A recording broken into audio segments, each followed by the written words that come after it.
লিও বা সিংহ রাশি বললেই আমাদের চোখের সামনে কি ভেসে ওঠে? একদম ঠিক, ঝলমলে আত্মবিশ্বাসে ভরপুর একটা ব্যক্তিত্ব। কিন্তু জানেন, এই যে সূর্যের মতো তেজ, এর ঠিক পেছনেই কিন্তু একটা গভীর ছায়াও আছে। চলুন আজকের এই বিশ্লেষণে আমরা সেই লুকানো দিকটাকে একটু খুঁজে বের করি। আর এখানেই আসল প্রশ্নটা চলে আসে, রাশিচক্রের এই যে স্টার, এই তারকার শক্তির উৎসটা কি? শুধুই কি আত্মবিশ্বাস, নাকি এর পেছনে অন্য কোনো গল্প লুকিয়ে আছে? চলুন দেখি। তো চলুন একটু গভীরে যাওয়া যাক।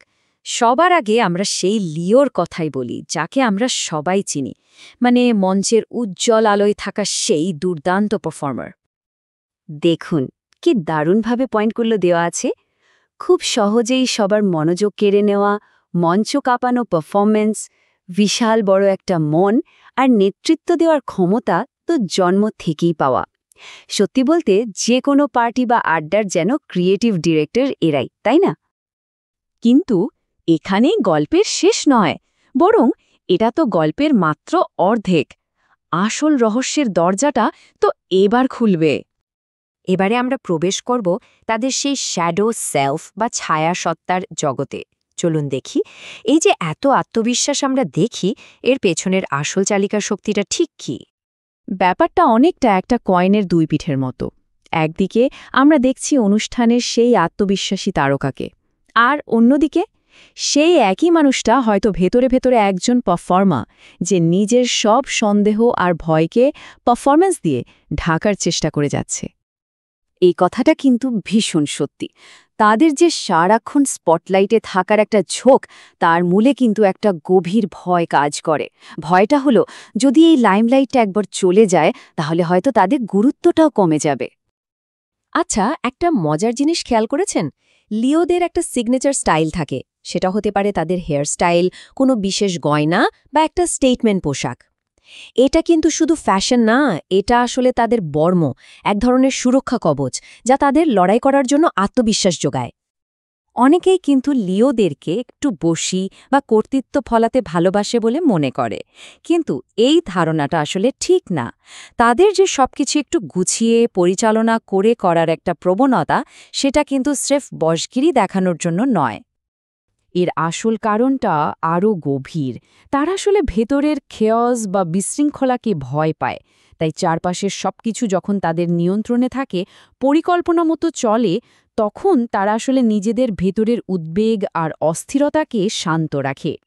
তাহলে প্রশ্ন হলো, তাদের এই বৈশিষ্ট্যগুলো তাদের সম্পর্কগুলোকে কিভাবে প্রভাবিত করে? চলুন এবার তাদের প্রাইড বা দলের কিছু অলিখিত নিয়মকানুন জেনে নেওয়া যাক। প্রথম আর সবচেয়ে গুরুত্বপূর্ণ নিয়মটা হল সম্মান। একজন লিওর কাছে সম্মানটা অক্সিজেনের মতো। এটা নিয়ে কোনো ধরনের আপোষ তারা একদমই পছন্দ করে না। তবে হ্যাঁ, তাদের কাছে সম্মানের সংজ্ঞাটা একটু অন্যরকম। আপনি তাদের সাথে একমত নাই হতে পারেন, তাতে সমস্যা নেই, কিন্তু আপনার কথা বলার ধরন বা টোনটা খুব গুরুত্বপূর্ণ। হালকা একটু ব্যঙ্গ বা সার্কাজমও তাদের মনে কিন্তু তীরের মতো বিঁধেতে পারে। এর বিনিময়ে তারা কি দেয় জানেন? পাহাড়ের মতো অটল আনুগত্য। একবার যদি কেউ তাদের আপন হয়ে যায়, তাদের প্রাইডের অংশ হয়ে যায়, তাহলে তার জন্য তারা শেষ পর্যন্ত লড়ে যাবে। কিন্তু এই বিশাল আনুগত্যের পরেও একটা অদৃশ্য লাইন আছে, একটা সীমা আছে, যা একবার পার করে ফেললে সম্পর্কটা আর কখনো আগের মতো থাকে না। আর সেই লাইনটা হলো বিশ্বাস। বিশ্বাসঘাতকতার কষ্টটা তারা কিছুতেই ভুলতে পারে না।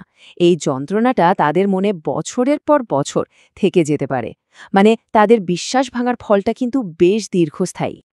তাহলে একটা বড় প্রশ্ন এসেই যায়, তাই না? এত সংবেদনশীল একজন মানুষকে কোনো দরকারি পরামর্শ বা ফিডব্যাক কিভাবে দেয়া যায়, এমনভাবে যাতে তারা ব্যাপারটাকে ব্যক্তিগত আক্রমণ হিসেবে না নেয়? এর একটা দারুণ উপায় আছে কিন্তু। দেখুন, প্রথমে তাদের কোনো কাজের জেনুইনলি প্রশংসা করুন। তারপর আপনার পরামর্শটা এমনভাবে দিন যেন এটা একটা টিম ওয়ার্ক, একটা যৌথ প্রচেষ্টা। আর শেষে আবার মনে করিয়ে দিন যে তারা কতটা মূল্যবান। ব্যাস, দেখবেন তারা তখন ব্যাপারটাকে আক্রমণ হিসেবে না নিয়ে সাপোর্ট হিসেবেই দেখবে। আর এখানে তাদের সেই গোপন নরম দিকটা বেরিয়ে আসে। এই যে বাইরের সিংহের মতো খোলস, এর আড়ালে তাদের মনটা কিন্তু ভীষণ নরম। খুব কাছের মানুষের মুখ থেকে একটা ছোট্ট কথা, যেমন আমি তোমার জন্য গর্বিত, শুধু এইটুকুই তাদের চোখে জল আনার জন্য যথেষ্ট। বেশ, আমরা এবার একদম শেষ পর্বে চলে এসেছি। চলুন দেখি কিভাবে একজন লিও তার সেরা বা চূড়ান্ত রূপে পৌঁছাতে পারে। লিওদের জীবনে একটা দারুণ প্যারাডক্স বা বিরোধাভাস আছে জানেন। তারা একদিকে যেমন অডিয়েন্স ভালোবাসে, মানুষের মাঝে থাকতে চায়, ঠিক তেমনই নিজেদের ভেতরের শক্তি আর আত্মবিশ্বাস ফিরে পাওয়ার জন্য তাদের কিন্তু একান্ত নিরালা একাকিত্বও দরকার। এই একা থাকাটা তাদের জন্য একটা সেলফ রিচার্জিং প্রসেসের মতো। তাদের আসল বিকাশের রাস্তাটা হলো শুধু মনোযোগে কেন্দ্রে থাকার ইচ্ছা থেকে বেরিয়ে আসা এবং নিজের চেয়েও বড় কোনো উদ্দেশ্য বা লক্ষ্যের জন্য কাজ করা। আর ঠিক যখন তারা এই কাজটা করতে পারে, তখনই তারা হয়ে ওঠে সত্যিই আনস্টপেবল, অপ্রতিরোধ্য। আর ঠিক সেই মুহূর্তে তাদের সেই সিংহের গর্জনের মানেটাও বদলে যায়।